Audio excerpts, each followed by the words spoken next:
if you are remote, hybrid, distributed. If you want to keep talented people working at your company, you must plan team retreats.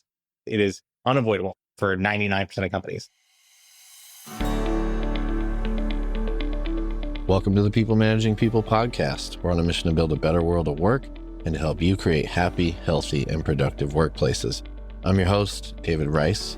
My guest today is Jared Kleinert. He is the founder and CEO of Offsite. We're going to be talking about some of the benefits and challenges of planning and developing offsites for your company or team, and what you can do to ensure your people take the most of what they can from the experience. So Jared, welcome. Thanks for having me. So I want to start by asking, how have things sort of evolved over the last 2 years with offsites? Because I know obviously with a rise in distributed teams, right, you're probably seeing more interest in these than ever, I imagine. But even with companies returning to office, like offsites still have a function. They always did, right? So maybe the goals of it are a little bit different. I guess take us through how you're seeing things change and develop with things like return to office orders and all that. Sure. I started Offsite during the pandemic, was betting that a lot of companies were going remote or hybrid in part because of the pandemic. And I saw that trend happen over the 10 years leading into the pandemic, where we went from very few companies being remote or hybrid to maybe 10 to 20% of knowledge working teams were remote or hybrid pre-pandemic. So I was betting on that trend. I thought it would accelerate. I thought a second order of that would be that a lot of companies would plan team retreats, BCN and GitLab, Automatic and Buffer, Zapier. They plan lots of team retreats as an inescapable part of building company culture when you're remote first or distributed or hybrid. And I knew from planning offsites and conferences and whatnot that the planning process sucks. And so if you can make it suck less, then you could probably have a cool company.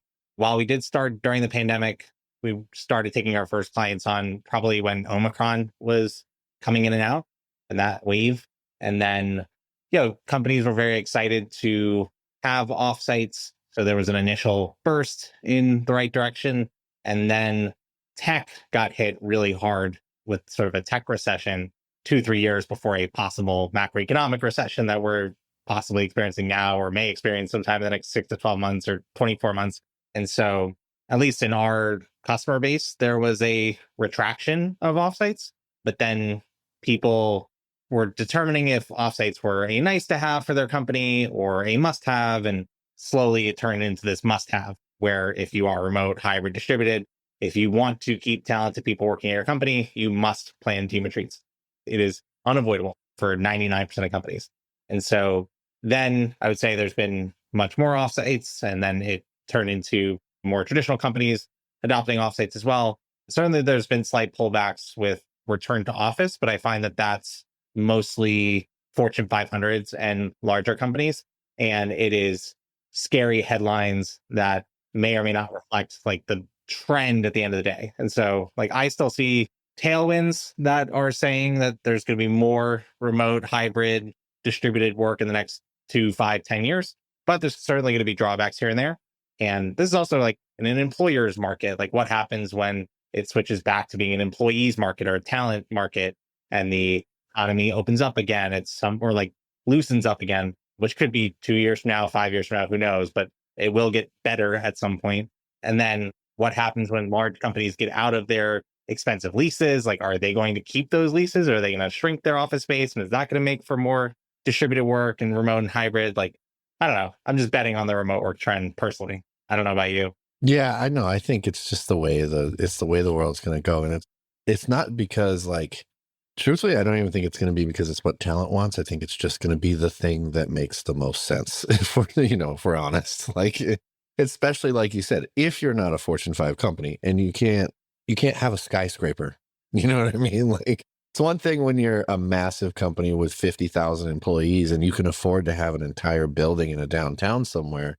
It's another thing when you're 80 people and you're wanting to have a team that's located in a completely different city. It just makes more sense. And especially for startups in this space, I don't think there is a office centric culture of the future for that type of a company, really. Yeah, I agree. I think there's generational shifts that'll benefit that. I think the data is showing that companies are more profitable, more effective, et cetera, when you're remote first or distributed. or hybrid, people are happier and they get to work out and spend more time with family and be healthier and sleep more and all that. And like, just makes sense all around. Yeah, no, I agree. Yeah, I'm curious because, like, like the company that I work for, we've done offsites as well. I'm curious from your perspective, like, what are some of the most common mistakes companies make when planning their offsites, particularly when it comes to aligning the event with like their broader organizational objectives? Lack of intention is probably the biggest one. So not knowing what those business objectives are, not realizing how they can align their agenda to meet those objectives, even the venue and the vendors that you're investing in.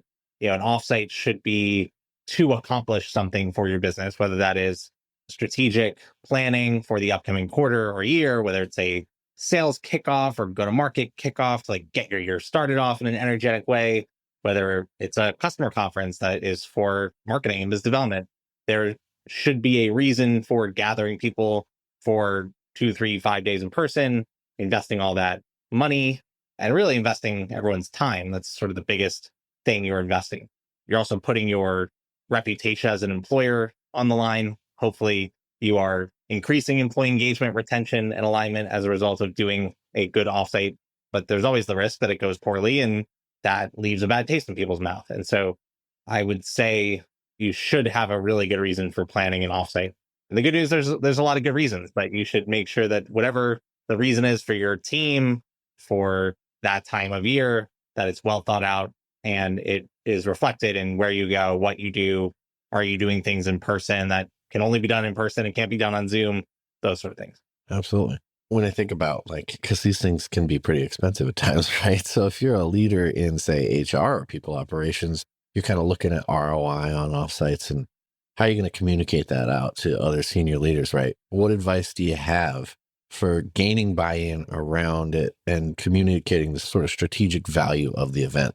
So with our clients, we like to have them do a pre-offsite feedback form where they can ask the basic logistic questions, dietary preferences, travel sensitivities, things like that, but then also ask for an employer net promoter score. How likely are you to, recommend your place of work to a friend, or a connectedness to colleague score, or a belief in the company's future score, whatever your sort of employee engagement metrics are. You can ask that before offsites and then afterwards, and hopefully see that you're having a positive impact with your team retreats.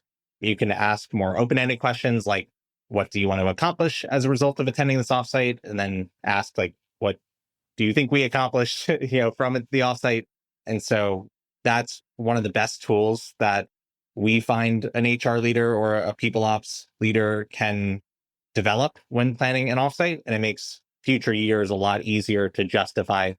You can also look at retention rates and are you able to get talented team members to stay at your company for an extra 6 months, year, 2 years or more as a result of having regular team retreats, or as part of the formula for success there, because replacing talent can be very expensive. Downtime with less people can be expensive. There's a lot of intangibles, which are sort of harder to track, but you can definitely feel.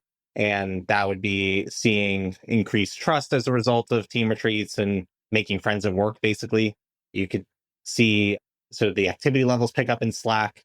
And I know Slack has like sentiment analysis tools that they feed into other systems. So maybe if you use like 15.5 or Lattice or Culture Amp, they might have sort of sentiment analysis stuff that you could pick up on.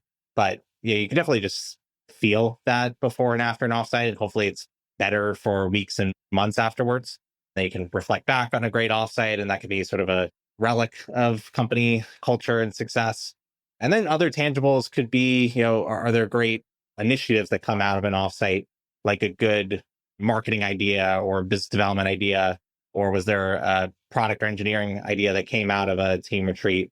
We had our last all hands meeting at the first week of February, and I led a workshop on basically how to think about operationalizing and automating your day-to-day workflow. And like, since I shared that with the team, I could see every single person at the company trying different AI tools and writing better SOPs about their work and finding ways to optimize their workflows, use tech tools, offshore more to VAs. And that's having a material impact on our company. And so you could also find like different takeaways from your retreats for things like that. And then I guess the last thing that a lot of people don't think about is the employer branding aspect of this. And so make sure you have a photographer or videographer and you take photos of the team having a great time, take some video of that and use that for recruiting efforts. And I think that is just low hanging fruit. And CEOs do that anytime they have a funding announcement. They'll share like the last, happy go lucky team photo, be like, I love my team. But if you're on the HR team, you should think about some of the employer branding aspects of this. Yeah, absolutely. It's just a natural, like, and as you've got everybody on sort of like a high, right? So it's like there's a lot of good feeling in the room. It's a great moment to capture. A lot of teams, pandemic became distributed. You started hiring people across different borders. It became very multicultural in a lot of organizations, right? And there's diverse age groups represented. I'm curious, what strategies do you employ to ensure the offsite is sort of like inclusive and meaningful for everybody?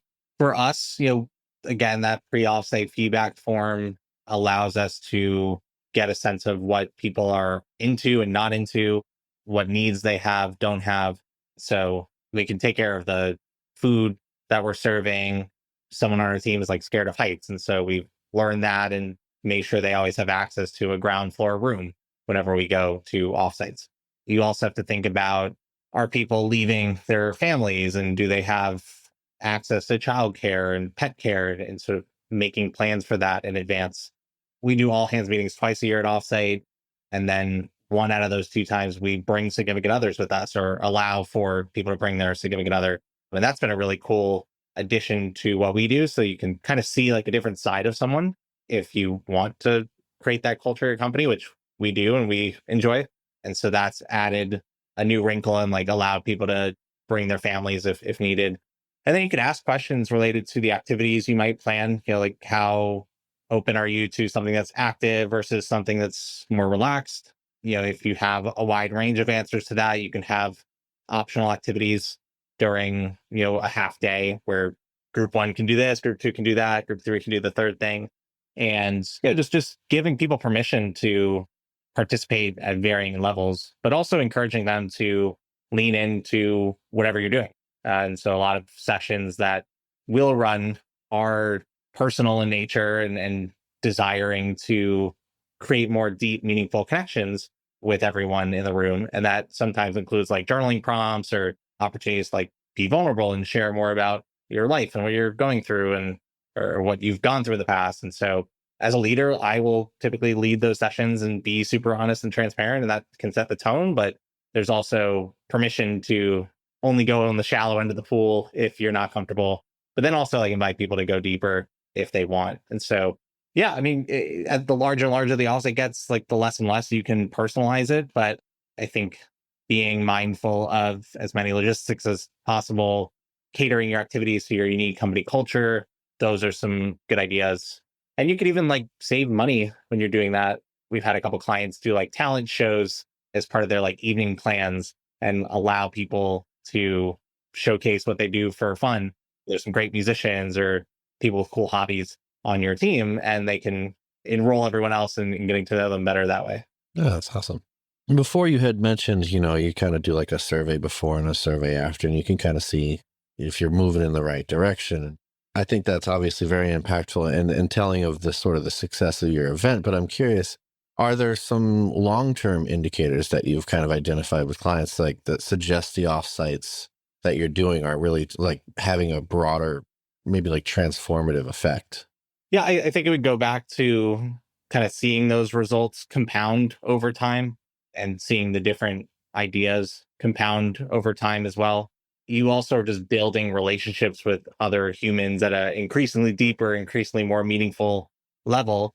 And a lot of that comes from unique shared experiences. And so as you're traveling to different places, potentially, as you're having different cuisine, as you're trying different activities, as you're talking about different challenges throughout the year in sort of this very intentional way, that is going to foster stronger relationships with your colleagues. And that alone is worth it if the extent you can sort of build company mission, vision, values in one offsite, and then the next offsite sort of build upon that, and then the third offsite talk about how you're going to accomplish your OKRs, leveraging your mission, vision, values, and even celebrate people for living out the company values over the course of a year, you can see how this can start to build on top of one another. You can also refine your budgets, you can refine your activities from those surveys and sort of just keep asking people, what they liked, what they didn't like, and then hopefully calibrate more and more to something that's increasingly well received, increasingly valuable for your specific company. Planning any event, it's one of those things like everything else now, right? People are using AI to inform what they're doing, to make travel plans, doing all kinds of things with it. And that's interesting, but I think like a lot of things with AI can lead to some either homogenization of approach or can, make some assumptions that aren't exactly in line with reality, right? So can you share a specific offsite design that you're particularly proud of and like what made it unique and what were the unexpected outcomes that you got from it? Yeah. I mean, the best offsites are a mix of the client's like unique culture and then some of the best practices that we see across hundreds of retreats. 10 days ago, there was a YouTube video that went out from the founder of Stan, which is I think it's a Series B backed startup at this point. They've raised 30 million or more. And we did their offsite in Park City, Utah in January for about 50 people. And the founder has a YouTube following. He sort of had this like vlog style review of their offsite, like as it was happening. We didn't know about it. We didn't ask them to do this. And he did a really great job of explaining from his perspective why it was so valuable for them. And I think for them specifically, it came down to celebrating their progress. It came down to building strong relationships and continuing momentum because they had like doubled their headcount in the last few months and a lot of people didn't know each other. So they got a chance to connect. They are a company that helps content creators monetize their followings and build their platforms. So they were recording lots of content as they were skiing and tubing and having lots of fun. And then they were able to do sessions around their company values. They were able to look at financials and project out the next year as they want to become a $100 million a year revenue company and a unicorn startup. And they had department leaders sort of leading different sessions after the CEO gave his State of the Union, if you will. They had lots of dinners and then fun. And he was just explaining that one idea from any of these sessions could not only make the offsite itself valuable, but it could be 100x idea that makes the company $1 billion company. And so to the extent that he can foster that is incredibly valuable. And he was also explaining how as a leader, as a CEO at his stage, there's only so much he can do as an individual contributor. Like he could be on sales calls all day long and it's probably not going to move the needle, for how much revenue they need to create. And so what he has to think about instead is how can he create a culture where people have autonomy to make decisions, are making the right decisions, are following out on the company strategy. And so offsites are one of the best ways, if not the best way, to really get everyone on the same page culturally and strategically. And that can be worth millions, billions of dollars potentially. And so I just thought he was really articulate about that. And I'm happy to give you the YouTube video so you can put it in the show notes if you want. Well, no, I love that because like I think what you're getting at there is like when you're doing an offsite, you're trying to create a feeling. You're trying to create like a sense of like we said, connectedness and all these other things. It's all, but it comes back to like a feeling, and it's got to be driven by like human insight into how people are feeling, right? Like you can do the data and you can look at all these things, but at the end of the day, like your people and you kind of know like what you want. And it's got to be driven, I think. I kind of asked that question with the AI and the uniqueness because I was looking for like that right there, right? Like you're creating this sense of connectedness and human driven insight. I think that's really cool. I got to ask though this question. So offsites are one of those things. So, like it's great to do, but obviously we can't do it all the time, right? It obviously depends on budget, but if you're doing it effectively, you're doing it efficiently, let's say it's an ideal world. From your perspective, I'm curious, what is sort of the right amount of time to spend at offsites? Different companies have different cadences for offsites. It does depend on stage, size, how well the company is doing or not, but we're 20-ish people, 20, 25, depending on, how you count headcount. But we do a quarterly executive team retreat, and then we do 2 offsites a year with everyone. And so that is pretty significant. Once you get to 100 people, we've seen companies do some sort of sales kickoff or sales marketing, go to market kickoff. And then I do think the quarterly executive team or like senior leadership team offsite is very high ROI. Like every company should do that, regardless of size. But then each department may have 1 to 3 offsites in addition to some all hands meeting at least once a year. So you might find yourself as an employee of a remote first or hybrid company going to 2 to 4 offsites a year of varying shapes and sizes. So like you might be on the sales team, you're going to a sales kickoff. Hopefully you get President's Club and you go on a trip for that. And then maybe there's one other sales offsite and then you're all hands. So you might go to 3 or 4 in the year. Product and engineering, maybe you guys prefer just having lots of deep work time. And so perhaps you only have the all hands meeting, or maybe you do one other offsite throughout the year to align sort of mid-year. And so that trend is something that scales up is having everyone at the company sort of be prepared to attend 2 to 4 offsites a year. That's something that Airbnb came out with like during the pandemic and said, we're going to be a fully remote company. And if you work here, you can expect to go to an offsite quarterly. Dropbox has this sort of 90-10 rule where they say about 10% of your working time you can expect to be in person, 90% remote. And so that translates to 25 days or so being at offsites. So that's maybe 4 times a year at 3 to 5 days. And maybe it's like a different type of offsite where it's more getting together and doing lots of deep work, but just being around colleagues and going out to dinners and stuff.